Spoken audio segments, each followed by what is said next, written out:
ఏలూరు జిల్లా ఆగిరిపల్లి మండలం పోతవరపాడు మ్యాంగో బే రిక్రియేషన్ క్లబ్లో అరెస్టైన 218 మంది పేకాట రాయలను నూజివీడు కోర్టులో పోలీసులు హాజరుపరిచారు. ఈ దాడిలో 130 కార్లు, 40 ద్విచక్ర వాహనాలు స్వాధీనం చేసుకోవడంతో పాటు క్లబ్లో ఫర్నిచర్ను కూడా సీజ్ చేశారు. నూజివీడు నియోజకవర్గంలో ఇంత పెద్ద మొత్తంలో పేకాట శిబిరం కొనసాగుతున్నా అదుపు చేయకపోవడంపై మంత్రి పార్థసారథిపై మంత్రి నారా లోకేష్ అసహనం వ్యక్తం చేసినట్టు తెలుస్తోంది.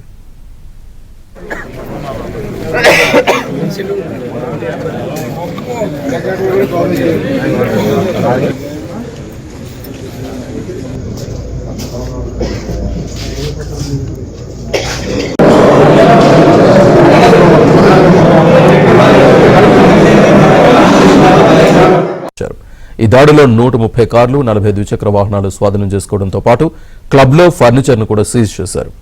నూజివీడు నియోజకవర్గంలో ఇంత పెద్ద మొత్తంలో పేకాట శిబిరం కొనసాగుతున్నా అదుపు చేయకపోవడంపై మంత్రి పార్థసారథిపై మంత్రి నారా లోకేష్ అసహనం వ్యక్తం చేసినట్టు తెలుస్తోంది.